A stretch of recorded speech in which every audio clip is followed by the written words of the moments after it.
Hi everyone, welcome back to my channel. It's been a while. Today we're going to learn how to make this beautiful gown. Let's go. To start with, we're going to be needing our Duchess silk fabric. I got this in 3 yards. Our organza fabric also. For the ruffles, I also got this in 3 yards. Your scissors, your pins, your tape roll, and don't forget your chalk. Let's start. To start with, I'm going to be marking my shoulder measurement, and my shoulder measurement is 16 inches divided by 2, and that will give you 8. So that's what I'm marking right there now. And I'm also going to mark my armhole depth, which is 9 inches. So I'm going to do that and connect the lines together. So from that line, I'm going to mark 13 inches, and that's the measurement I'm going to use all the way down. So that's about 21 inches, and I'm going to mark it all the way down.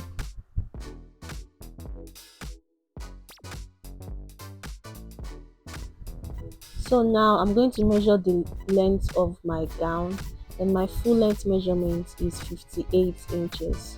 Already this Duchess fabric is by 61. Actually, it was very long, so I'm just going to cut out 1.5 inch, and 61 minus 1.5 inch is about 59.5 inches. So the remaining 1.5 inches there is going to be my seam allowance. So now I'm just going to mark it at the top there.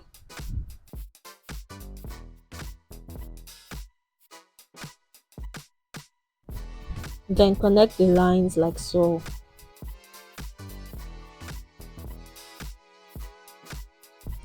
Cut it out, and after cutting, this is what we have. Now I'm going to measure my neckline, and for the neckline width I'm using 2.75 inches. 2.75 inches, and so we're going to mark that as our neckline width. That's the wideness of our neckline. And for the depth in front, we're going to be using 3 inches as the depth of our neckline. That is only for the front part.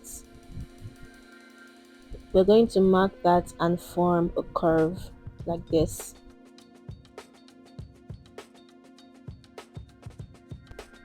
So for the back measurement, we're also going to use 2.75 inches as the width, but for the depth, we're going to use 1.5 inches. That's 1.5 inches. So we're going to mark that and also form a curve like that. This is what it looks like, and now we're only going to cut out the measurement for the back piece, only the back piece.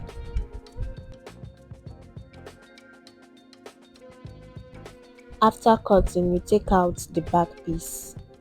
To cut the opening in front, I'm going to be coming down by 5 inches from the neck depth, and then make half an inch as the width of my opening. Now I'm going to mark where I want my invisible belt to be, and it's going to be my shoulder to waist line measurement, which is 17 inches. So I'm going to mark that.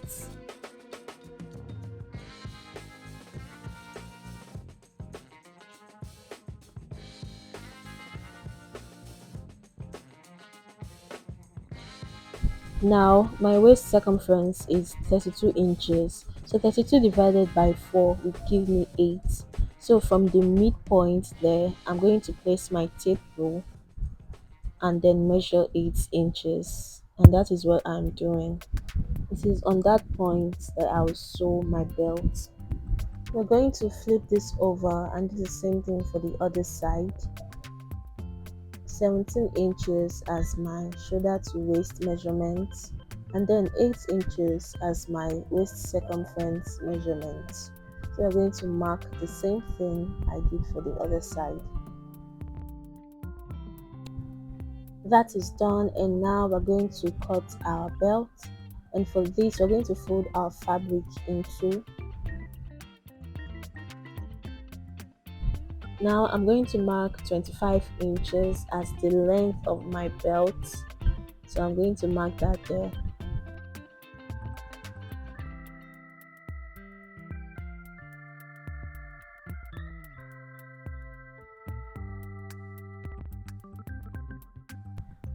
Then proceed to cut that out.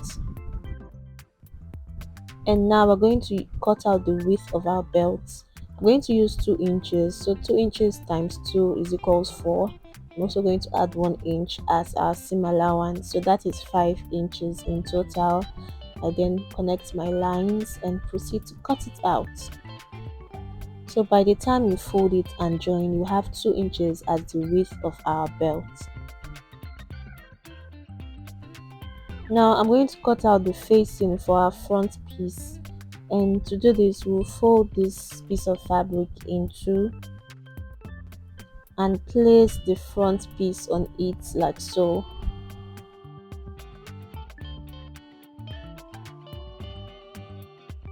Pin it down and proceed to cut it out.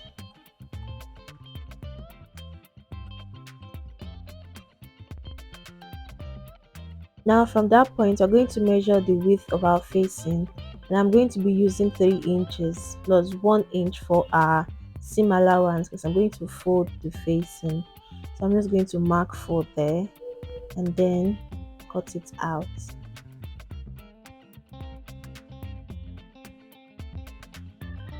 Now from there I'm just going to keep marking 4 inches round, then draw a curve from that end to where we started from while connecting the lines.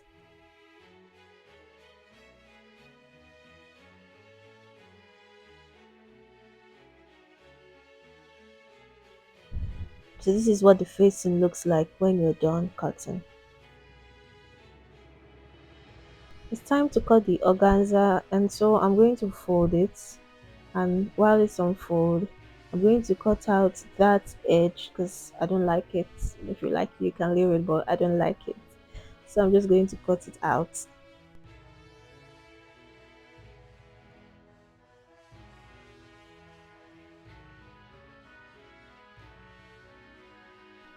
So now I'm going to cut out the length of my ruffles, and I want the length to be 6 inches plus 1 inch for seam allowance and another 1 inch for folding allowance. So that's 8 inches in total, and I'm going to mark that all the way.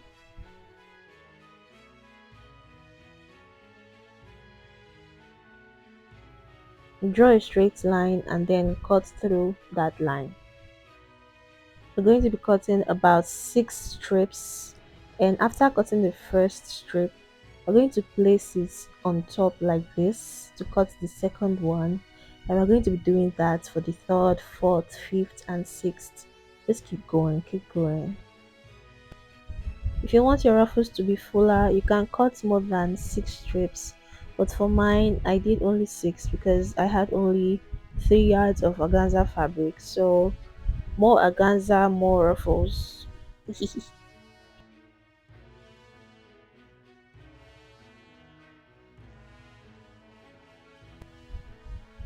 We are done cutting, and this is all of the strips that I've cut. They're up to 6, and so we're going to use them for our ruffles. We're done cutting, doing all the whole cutting for this dress, and now it's time to sew. Let's go. And to start we're going to be joining our facing to the front piece. So we're just going to place it on top like that. You can use pins to secure it and then sew it round, and also fold the edges of my facing. Once that is done, this is what it looks like in front, and at the back this is what it looks like. Now I'm going to use my hemming gum to glue my facing to the front piece. So I'm just going to put it under like this and then place the facing on top and iron. You can choose to double your hemming gum for extra hold, but I'm just going to use just one, and this is what it looks like after that's done, and you can see it's closed off. This is what it looks like in the front. I'm also gonna head to top stitch that part, and now we're going to add our belts, and so we're going to locate where we marked earlier and then attach the belts there. So now we're going to fold our belt in two and then join half inch round till the end. I'm not going to join there, so we're going to do that, and this is what it looks like. And then we're going to turn it inside out.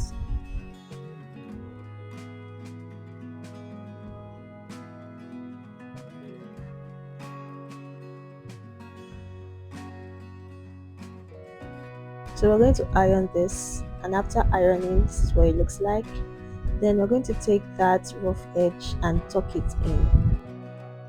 After tucking it in, we're going to stitch it on top and then attach it to where we marked our belt measurement. This is what it looks like at the back. You can see how it is.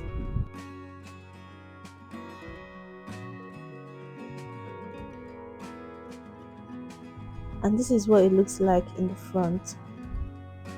So we're going to join the back piece and the front piece together, and after joining, we iron the seam so it looks neat. So after doing that, this is what it looks like.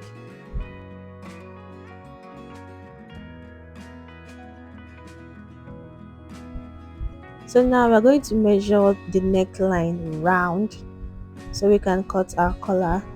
So when measuring it round, you're going to place your tape rule like this and measure it round. What we have there is about 14.75 inches. As you can see there, 14.75 inches. So that's what we're going to use as our neckline circumference. So now to cut our collar, we're going to divide 14.75 in two.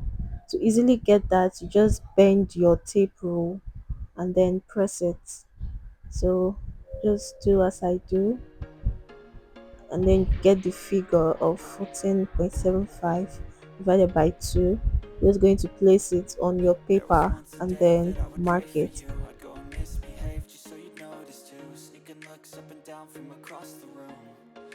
So now I want my collar to be about 1.5 inches wide. So now I'm going to add half inch as my seam allowance. That's 2 inches. So 1.5 plus half will give you 2 inches. I'm going to mark that all the way down. That's the width, height of my collar. I'm just going to mark that, connect the lines, and draw a straight line.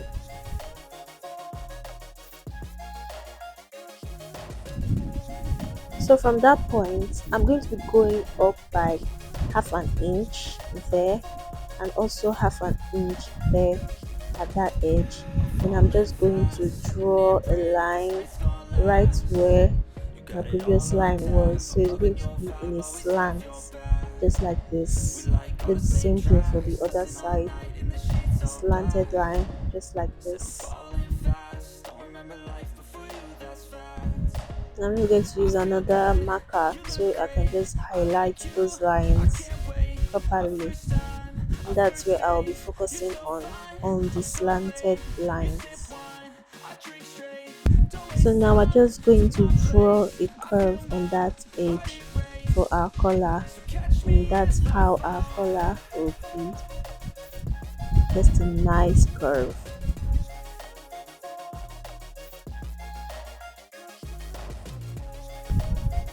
When that's done, we just cut it out like this. When that is done, this is what our collar should look like. Now it's time to cut it on our gum stay. I'm using the collar stay actually, it's quite thick. And to cut out our collar, I'm going to be folding this collar stay in bias. It's basically a triangle, so I'm going to fold it like this and then place our pattern, our collar pattern that we've cut on the collar stay just like this. So we're going to pin it down.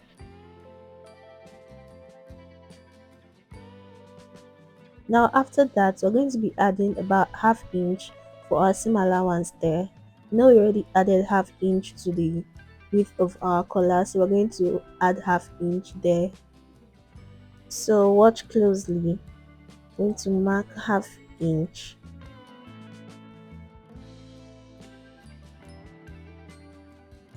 and also extend the curve to that half-inch seam allowance, exactly as I am doing.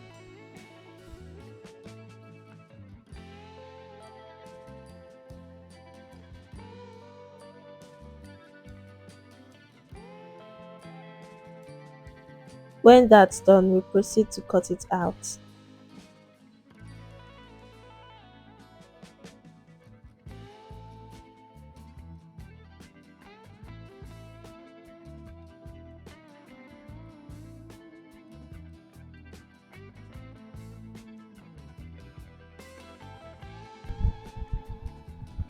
And this is what it should look like. So here I'm just going to notch the midpoint. It's going to be useful. Now to cut on our main fabric, also going to fold it in bias, and so we're going to place our pattern on it just like this and pin it so that it doesn't move out of place. We're going to secure it with pins and make sure it's placed properly.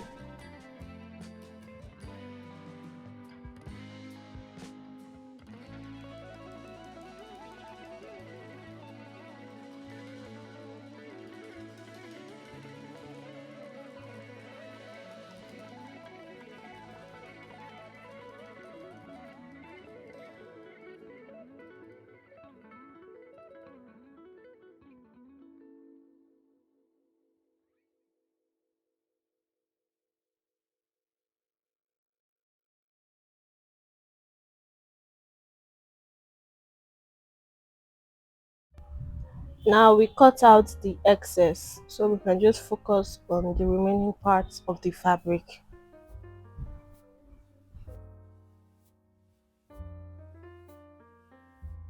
After doing that, we're going to go down by 1 inch for our allowance there. You're going to see why we need that allowance. So we're just going to mark it all the way through like this.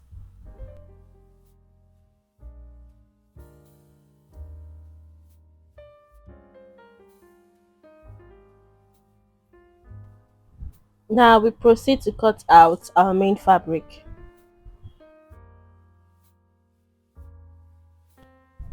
We're not going to add any allowance at the top, so we're just going to cut it as it is. Remember, we've already added half-inch allowance to the top, so we're not going to add it anymore. We're going to cut out another pattern on the main fabric. Remember, we're adding 1 inch also and not adding any to the top of the pattern.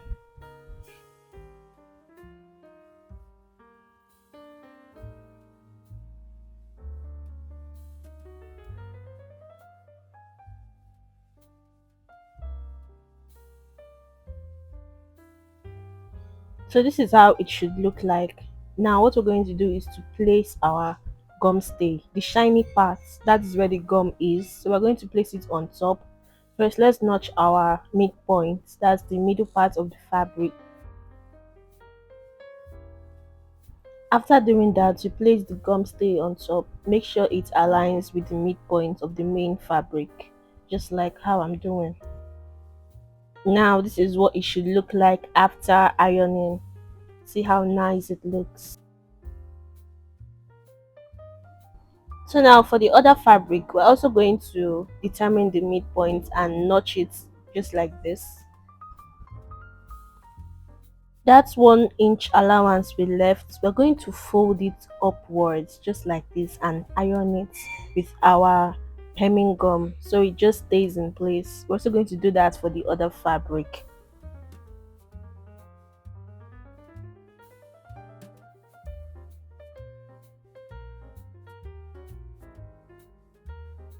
After doing that, this is what it should look like. See how it looks so nice. This is how it should look like when you're done ironing it with your hemming gum.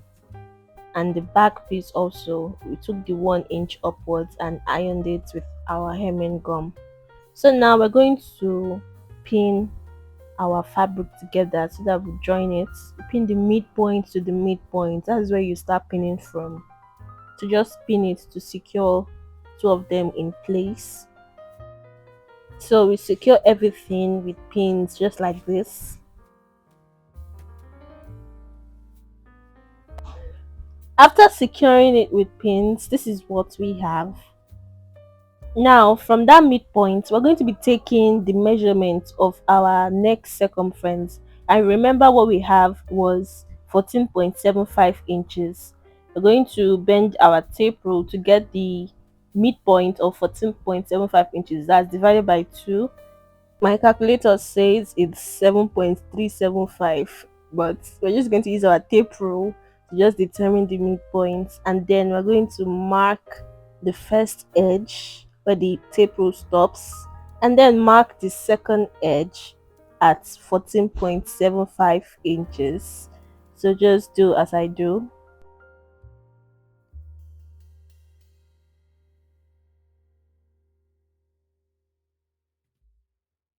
Now we're just going to start sewing from there and take out our half-inch sewing allowance.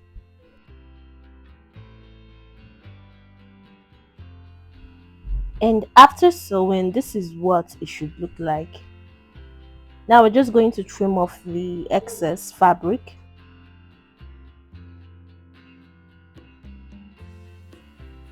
What I'm doing here is just to make sure the stitching is up to 14.75 inches, and as you can see it is. Now we're just going to remove all of our pins and then turn our collar to the right side.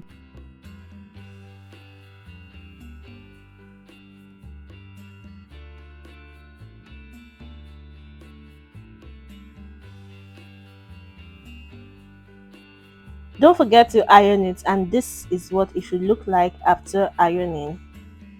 Now it's time to attach our collar to our dress, and to do that we have to put it in this way, exactly how I'm doing.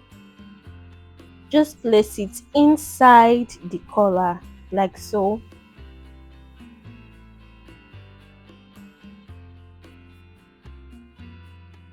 And when you're doing that, you have to use pins to secure it very well. And once you're done securing it with pins, this is what it should look like. I have gone ahead to top stitch it, and this is what we have. Looks really nice. So now it's time to fold the down part of our gown, and after folding, this is what we have. Iron it, and now it's time to move to our organza. I've gone ahead to join the strips, all of the 6 strips. I've gone ahead to join it together, and it's very long. After joining it together, I cut it into 2 equal parts, and now I've taken one of those parts and notched the middle. I found the midpoint and then notched it. Then we're going to place that notch on our shoulder line that we joined on our main dress. We're going to place the notch on that so we can equally make our ruffles on each part of the dress.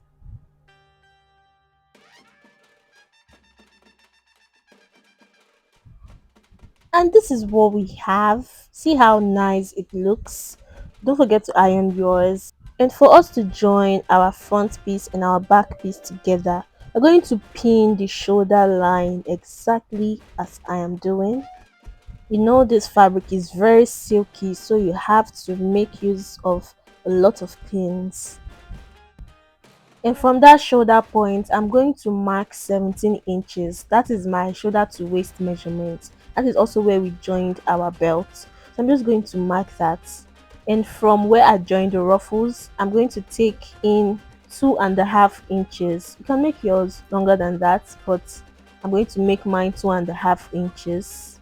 So I'm just going to mark that, and I'm going to stitch it down all the way through.